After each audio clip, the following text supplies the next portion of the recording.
Après donc les étapes de Marela, Farana, Guéguédou, Kissidougou, Nzérékoré, entre autres, le coordinateur de la tournée de Cellou Dalein Diallo a fait le bilan à mi-parcours de sa campagne électorale à l'intérieur du pays.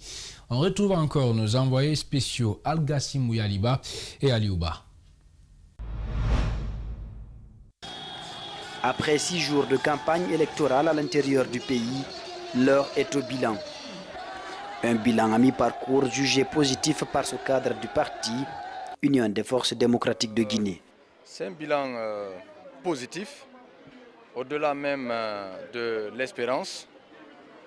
Depuis que nous sommes sortis le lundi dernier de Conakry, les populations des villes et villages traversés sont sortis massivement, vous en êtes témoins, pour accueillir le leader de l'Alliance nationale pour l'alternance et la démocratie, Cellou Dalein Diallo. Ils ont exprimé leur volonté, leur souhait ardent de changement. Plusieurs meetings qui ont drainé du monde et des rencontres avec des communautés villageoises. La campagne électorale de 2020 a une particularité, selon Alpha Boubakarba. La particularité de cette campagne, c'est dans les villages. Souvent, nous avions des mobilisations dans les villes, dans les communes urbaines.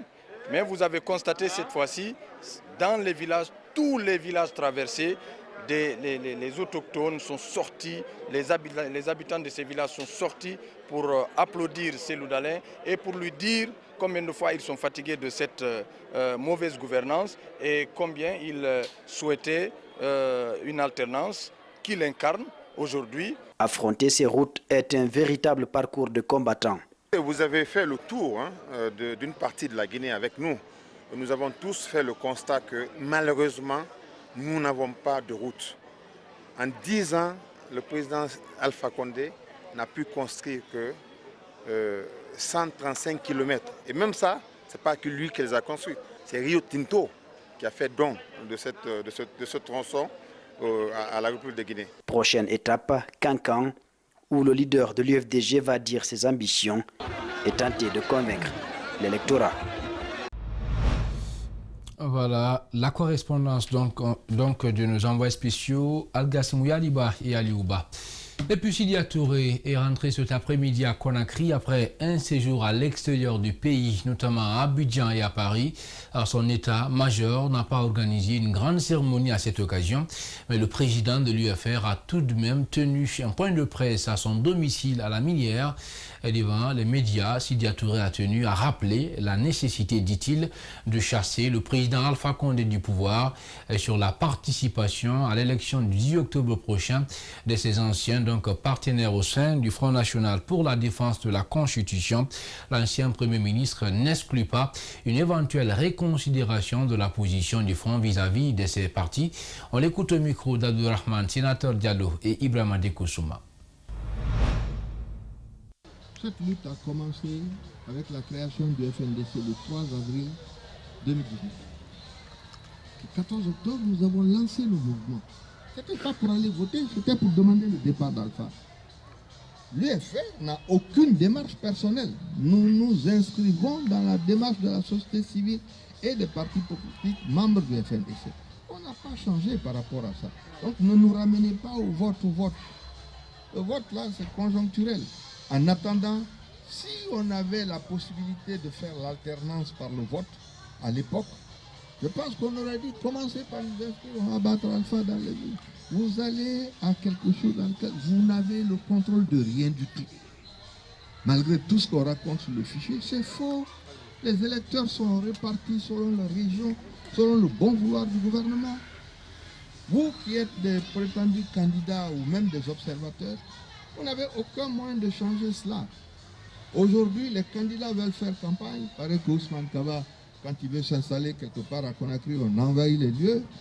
Je viens en descendant de l'aéroport, on m'annonce que Cellou n'a pas pu aller à Kankan. Ben quoi? Vous voulez que ça serve à quoi exactement? Et on s'est arrangé pour avoir 22% de l'électorat dans cette région. Même si je sais que les Kankanais n'ont pas envie de voter Alpha Condé, mais dans le fait qu'on empêche les gens de venir voir ce qui s'y passe, une fraude va s'organiser. Donc on se dit, probablement, ce n'est pas une décision de nous, ce n'est pas mon parti qui a décidé. Le FNDC dit ce que nous avons arrêté depuis le 3 avril 2019. Continuons sur cette ligne pour que nous soyons sûrs que ce bonhomme partira.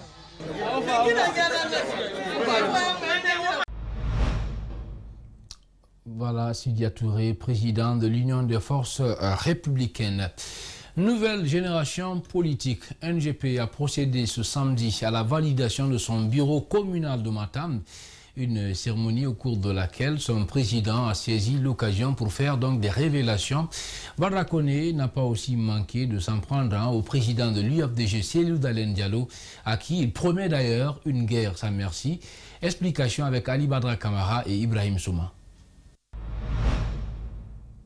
30 membres du bureau exécutif de la nouvelle génération politique, NGP, 8 membres menacent de remplacer Badara Koné, président de la NGP, au cas où il refuserait d'accompagner Elhadji Cellou Dalein Diallo aux échéances électorales. Selon Badara Koné, ces derniers sont des imposteurs. Ils ont été manipulés, dit-il, par le vice-président de l'UFDG et le secrétaire général de ce parti.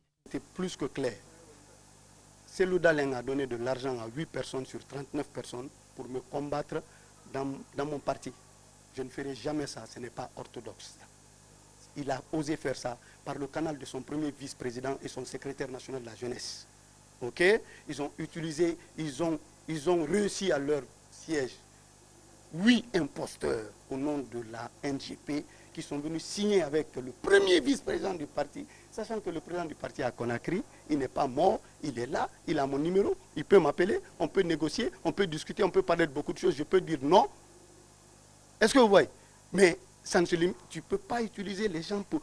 Tout ça pour montrer aux gens que je suis un homme pas bien, ou bien je suis le seul qui a refusé, tout le monde est parti sauf ma personne, et ce n'est pas ça. S'inscrire dans le dynamisme du renouvellement politique guinéen est l'objectif de la NGP. Son président préfère rejeter l'offre de l'UFDG pour des raisons qu'il juge claires. Cellou Dalein est un traître. Il a trahi le FNDC. La Guinée B, combat de Rafera, c'est l'Oubarana combat trahi, c'est un traître.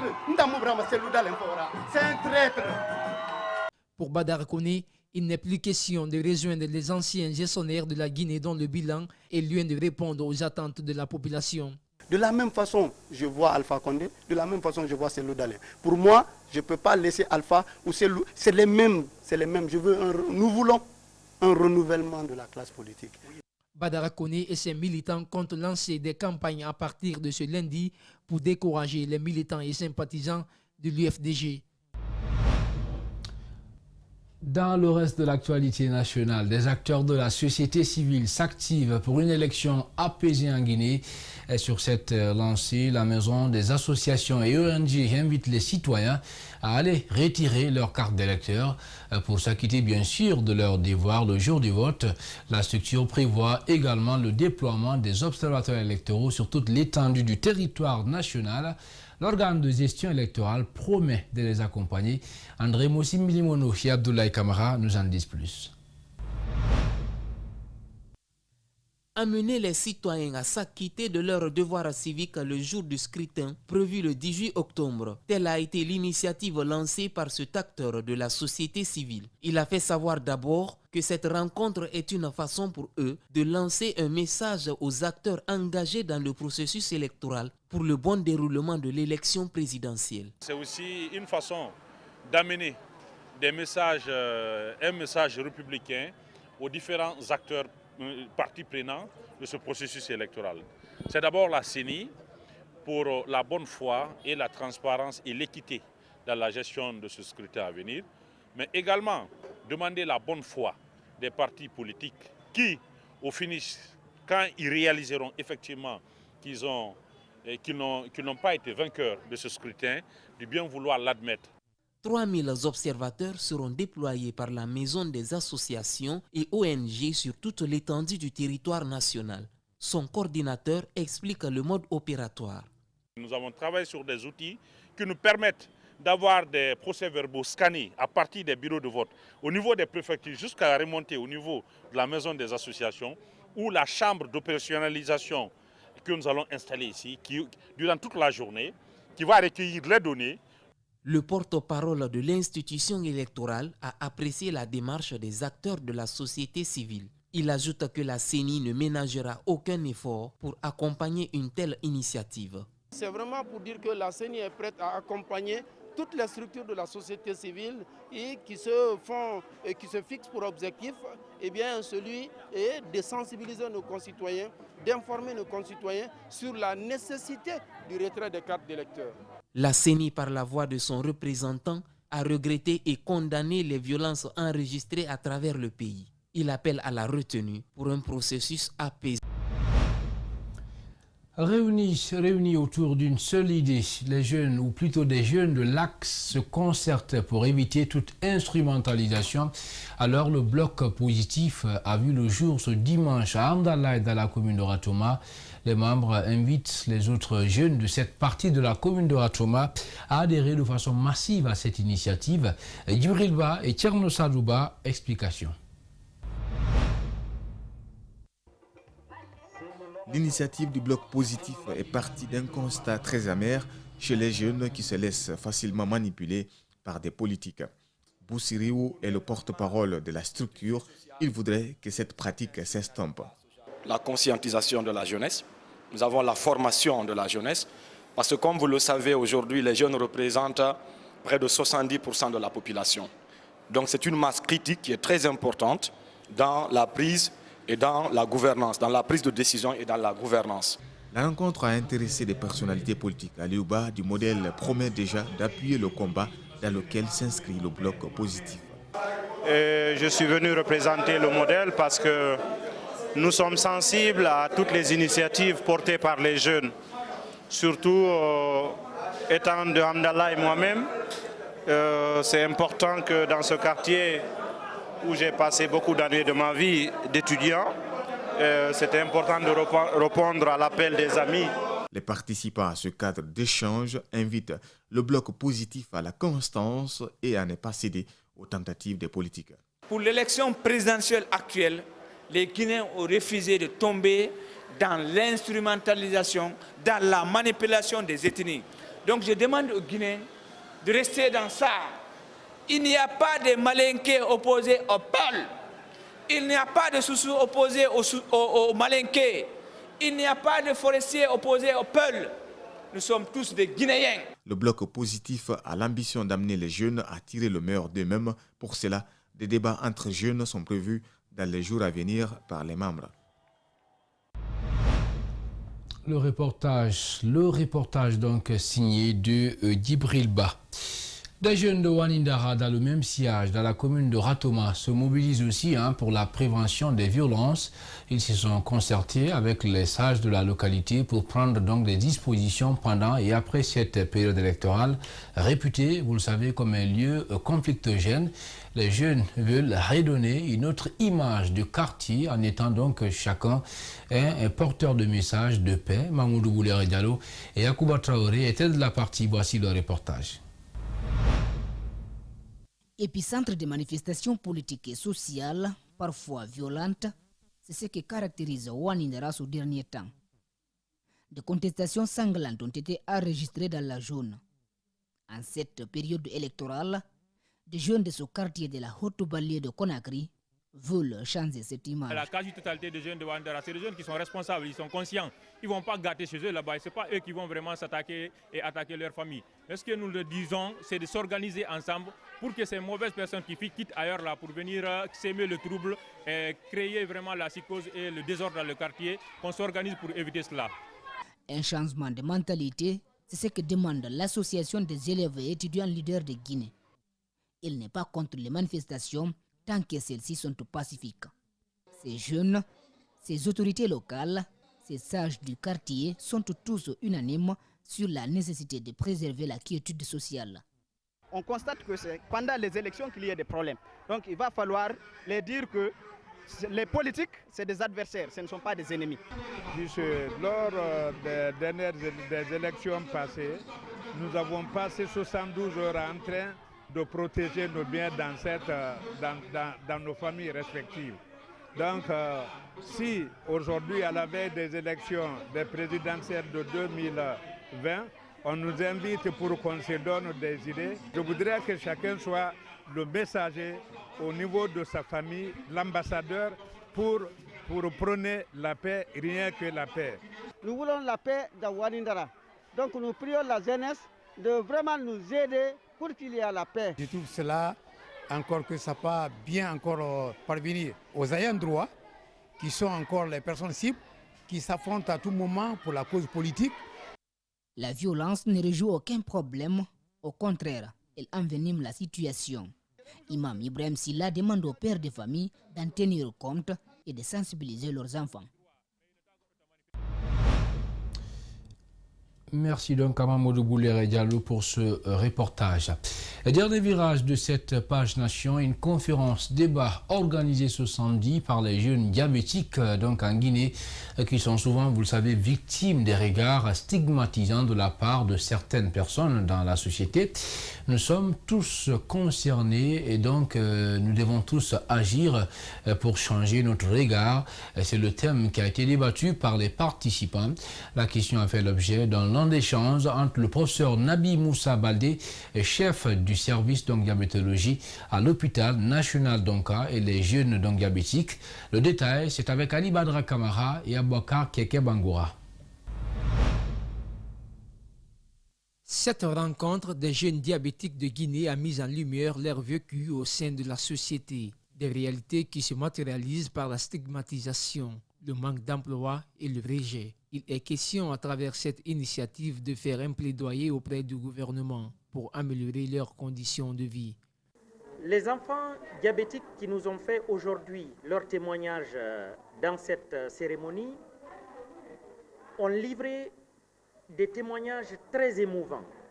Et nous avons pensé, avec l'Harmattan Guinée, recueillir ces témoignages-là pour en faire un livre qui va servir de communication, livre qui va servir de témoignage, livre qui va servir de support, de plaidoyer pour expliquer ce que c'est le diabète, expliquer les difficultés que notre société en Guinée aujourd'hui a vis-à-vis de cette maladie.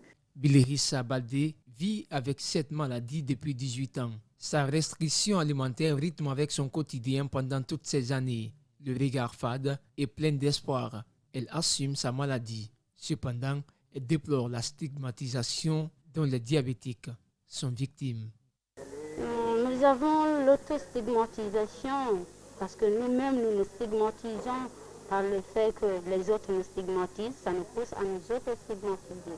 Le deuxième point, c'est l'hétérostigmatisation. Ces jeunes se sentent abandonnés par l'État. Pourtant, certains d'entre eux sont titulaires de diplômes universitaires, leur permettant de contribuer au développement sociopolitique de la Guinée. Pour relever le défi, on se donne corps et âme. Il a dit un mot que je retiens toujours. Les gens peuvent travailler 10 heures, mais nous, on peut faire 24 heures. Et on veut vraiment le prouver qu'on peut le faire. On peut vraiment lui dire que oui, il a vraiment raison d'avoir confiance en nous pour montrer à notre chère Guinée que les diabétiques sont là. Ces jeunes invitent les autres diabétiques à les rejoindre pour mener ensemble le combat pour leur épanouissement. Et puis fin ce samedi de la formation de 200 jeunes sur la recherche de l'emploi en Guinée. Ils ont été outillés sur le thème Programme de l'éducation à l'emploi. L'objectif est de les permettre d'être opérationnels sur le marché. L'initiative est du gouvernement guinéen. Marissa Kamara commente les images de Tierno Sadouba. Le gouvernement guinéen, dans l'optique de donner de l'emploi aux jeunes, multiplie les initiatives en leur faveur. 200 jeunes viennent de bénéficier d'une formation axée sur le programme d'éducation à l'emploi. La finalité est de décrocher un stage dans les entreprises partenaires au projet Bossège. Notre exigence est que les centres de formation d'abord soient en partenariat avec les entreprises de formation et à partir de là on définit les compétences et c'est ce qui a été fait. Le directeur général adjoint de l'Agence guinéenne pour la promotion de l'emploi se dit satisfait de cette initiative qui ne fait que renforcer les compétences des jeunes. Écoutez, toutes les fois que des jeunes sont accompagnés par l'Agence guinéenne pour la promotion de l'emploi, c'est vraiment un motif de satisfaction. Nous sommes très contents d'assister à une telle cérémonie parce que nous estimons que des jeunes qui sont formés, c'est des jeunes qui sont prêts vraiment à affronter le marché de l'emploi et ça, grâce à une initiative du gouvernement guinéen qui a été, à travers le projet Bossège, qui a été financé par la Banque mondiale. Les bénéficiaires, eux, invitent les jeunes à s'intéresser davantage à de telles formations. J'invite aux jeunes de venir au cabinet pour suivre la formation car c'est vraiment une réussite. Et pour le développement aussi, donc vraiment, j'encourage et j'invite mes camarades de venir suivre la formation. Cette initiative a duré 3 mois. À la fin du projet, 1400 jeunes bénéficieront des stages dans les différentes entreprises associées au programme. Voilà, mesdames et messieurs, c'est ce élément de Marissa Camara qui met fin à cette édition d'information. Une édition réalisée par Djibril Ba. Elle a été conduite à la régie et au cadrage par le très discret Lamine Sidibé, assisté de Salimou Fofana. Merci à tous de l'avoir suivi. Où que vous soyez dans le monde, nous vous souhaitons un excellent début de semaine sur Espace TV. Bonsoir.